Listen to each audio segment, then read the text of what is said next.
warahmatullahi wabarakatuh. Kenalkan, nama saya Rizky Fauzi, nomor BP 2001002. Assalamualaikum warahmatullahi wabarakatuh. Perkenalkan, nama saya Noverenka Rahmadani, BP 2001016.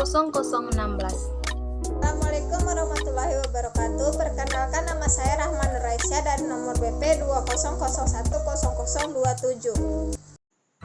Baiklah, saya Noverenka Rahmadani akan menjelaskan materi tentang bagian ancaman untuk sistem informasi akuntansi.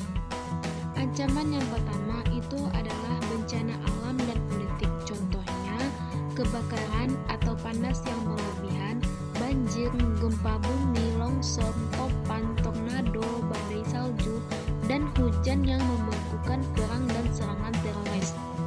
Ancaman yang kedua yaitu kesalahan perangkat lunak dan kegagalan fungsi peralatan. Contohnya, kegagalan perangkat keras dan perangkat lunak, kesalahan perangkat lunak atau bug, benturan sistem operasi, pemadaman listrik dan fluktuasi, kesalahan transmisi data yang tidak terdeteksi.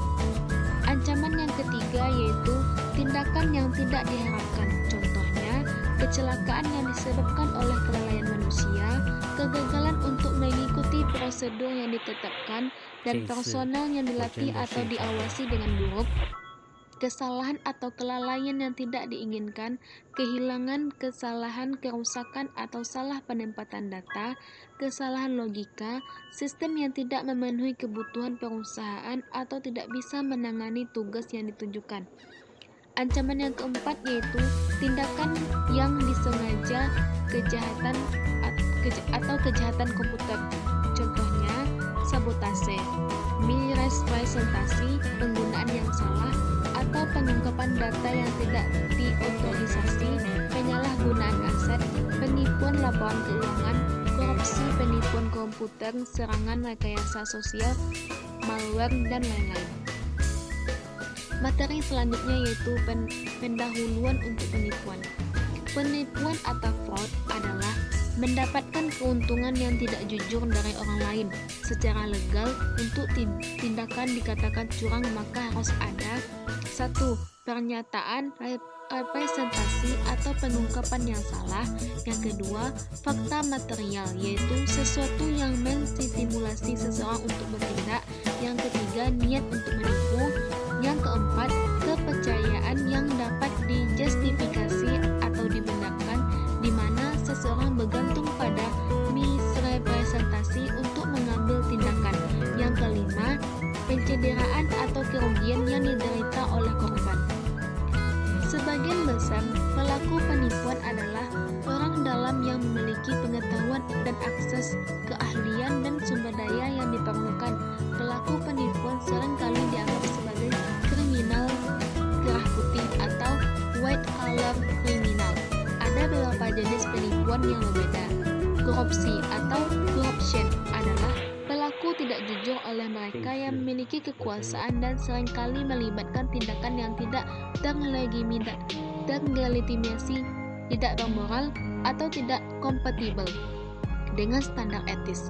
Penipuan investasi atau investment fraud adalah misrepresentasi atau meninggalkan fakta untuk mempromosikan investasi yang menjanjikan laba fantastik dengan sedikit atau bahkan tidak ada risiko. Dua jenis penipuan yang penting untuk bisnis adalah penyalahgunaan disebut penipuan karyawan dan kecurangan pelaporan keuangan atau terkadang disebut penipuan manajemen. 1. Penyalahgunaan aset. Penyalahgunaan aset atau misappropriation of asset adalah pencurian aset perusahaan oleh karyawan. Faktor yang lebih berkontribusi dalam sebagian besar penyalahgunaan adalah tidak adanya pengendalian internal atau kegagalan menjalankan pengendalian internal yang sudah ada. Penyalahgunaan umumnya memiliki elemen dan karakteristik yang penting. Yang kedua, kecurangan pelaporan keuangan. National Commission of Product Financial Reporting atau Third-Way Commission atau mendefinisikan kecurangan pelaporan keuangan atau fraudulent financial reporting sebagai perilaku yang disengaja atau ceroboh. Apakah dengan tindakan atau kelalaian yang menghasilkan laporan keuangan menyesalkan secara material selama beberapa tahun. Banyaknya penipuan laporan keuangan yang dipublikasikan telah terjadi. Dalam setiap kasus, laporan keuangan yang disajikan membuat kerugian keuangan yang besar dan sejumlah kebangkrutan. Skema scoop the books yang sering terjadi melibatkan kenaikan pendapatan fiktif, menahan pembukuan buku atau mengakui pendapatan sebelum diperoleh, menutup buku lebih awal atau menunda biaya saat ini ke triliun selanjutnya, membebaskan persediaan atau aktiva tetap, dan mengungkapkan kerugian dan kewajiban. Siapa yang melakukan penipuan dan mengapa? Beberapa pelaku penipuan tidak puas dan tidak bahagia dengan pekerjaan mereka dan mencari pembalasan kepada pemberi kerja mereka. Sementara yang lain merupakan karyawan yang berdedikasi, kerja keras, dan terpercaya. Sebagian besar tidak memiliki catatan kriminal sebelumnya. Mereka jujur, memiliki nilai dan bagian dari anggota yang dihargai oleh komunitas mereka. Dengan kata lain, mereka adalah orang baik yang melakukan hal yang buruk. Pelaku penipuan komputer umumnya lebih muda dan memiliki pengalaman dan kemampuan komputer. Sejumlah pelaku penipuan yang besar dan tumbuh lebih bersifat predator dan membuat individu dan bisnis tertentu. Mereka menggunakan perusahaan pembayaran online untuk keuntungan dari kurangnya koordinasi antar organisasi penegakan hukum internasional, mencuci hasil kejahatan mereka. Untuk menyembunyikan uang mereka, mereka mengambil tindakan mereka menjadi uang. Pelaku penipuan ini lebih seperti kriminal kerah biru yang memperdaya orang lain dengan merampok. Penipuan pertama kali tertangkap atau tidak tertangkap, tetapi tidak diadili. Berpindah dari menjadi pelaku tidak disengaja menjadi pelaku berantai. Perangkat lunak berbahaya adalah bisnis yang besar dan mesin pencari laba yang besar untuk sasaran kriminal. Kriminal cyber adalah prioritas utama FBI karena mereka telah berpindah dari serangan fund teriorisasi dan tidak terkoordinasi ke skema penipuan untuk diatur dan ditargetkan kepada mencuci hasil kejahatan mereka.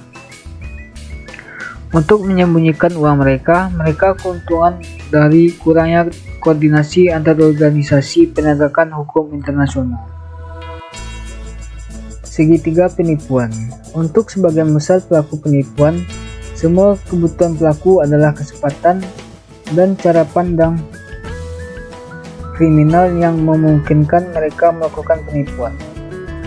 Untuk sebagian besar pelaku penipuan ada 3 kondisi ketika penipuan terjadi. Yang pertama, tekanan. Sebuah tekanan atau pressure adalah dorongan atau motivasi seseorang untuk melakukan penipuan. Tekanan keuangan seringkali memotivasi penipuan penyalahgunaan oleh karyawan. Contoh tekanan seperti hidup di luar kemampuannya, kerugian keuangan yang besar atau utang personal yang tinggi. Orang lain melakukan penipuan karena beberapa kombinasi dari keserakahan ego, kesombongan atau ambisi yang menyebabkan mereka percaya bahwa tidak peduli beberapa banyak yang mereka punya, tapi tidak pernah merasa cukup. Kesempatan adalah kondisi atau situasi termasuk kemampuan personal seseorang yang memungkinkan melakukan 3 hal sebagai berikut. Yang pertama, melakukan penipuan. Yang kedua, menyembunyikan penipuan. Yang ketiga, mengonversikan pencurian atau misrepresentasi untuk keuntungan personal. Faktor lain yang memberikan kesempatan untuk melakukan atau menyembunyikan penipuan ketika perusahaan memiliki kebijakan dan prosedur yang tidak jelas, gagal untuk memenjarakan siapapun yang melakukan. Yang ketiga, rasionalisasi. Rasionalisasi memungkinkan pelaku untuk menjustifikasi tindakan ilegal mereka. Penipuan terjadi ketika orang memiliki tekanan yang tinggi, kesempatan untuk melakukan, menyembunyikan, dan mengkonversikan, dan kemampuan untuk merasa analisasi integritas personal mereka. Penipuan lebih tidak mungkin terjadi ketika orang memiliki hanya sedikit tekanan, sedikit kesempatan, dan integritas personal yang tinggi. Penipuan dapat dicegah dengan eliminasi atau meminimalkan satu atau lebih elemen segitiga penipuan, walaupun perusahaan dapat mengurangi beberapa tekanan dan rasionalisasi. Kesempatan terbesar mereka untuk mencegah penipuan adalah mengurangi kesempatan dengan mengimplementasikan sistem pengendalian internal yang baik. Nah, saya akan menjelaskan tentang penipuan komputer. Penipuan komputer atau computer fraud adalah strategi penipuan masyarakat teknologi komputer untuk melakukan penipuan. Contohnya meliputi yang pertama pencurian, penggunaan akses, modifikasi, penyalinan atau penghancuran yang tidak sah pada perangkat lunak, perangkat keras atau data. Pencurian aset yang ditutupi dengan mengganti catatan komputer, memperoleh informasi atau properti tak berwujud secara ilegal dengan menggunakan komputer. Klasifikasi penipuan komputer. Yang pertama, input penipuan. Ialah cara sederhana melakukan penipuan komputer adalah mengganti atau memalsukan input komputer. Yang kedua, penipuan prosesor. Adalah penipuan prosesor merupakan penggunaan sistem data yang tidak sah, termasuk pencurian waktu layanan komputer. Yang ketiga, penipuan instruksi komputer. Penipuan instruksi komputer termasuk merusak perangkat lunak perusahaan, menyalin perangkat lunak secara ilegal, menggunakan perangkat lunak dengan cara yang tidak sah, dan mengembangkan perangkat lunak untuk aktivitas yang tidak sah. Yang keempat, penipuan data secara ilegal dengan menggunakan, menyalin, mencari, atau membahayakan data perusahaan merupakan penipuan data. Yang kelima, output penipuan. Kecuali diamankan secara benar, tampilan atau cetakan output dapat dicuri, disalin, atau disalahgunakan. Mencegah dan mendeteksi penipuan dan penyalahgunaan. Cara-cara untuk mencegah dan mendeteksi penipuan. Yang pertama, membuat penipu agar tidak terjadi. Yang dua, meningkatkan kesulitan dalam melakukan penipuan. Yang ketiga, meningkatkan metode pendeteksian. Yang keempat, mengurangi kerugian penipuan. Sekian penjelasan dari saya. Terima kasih.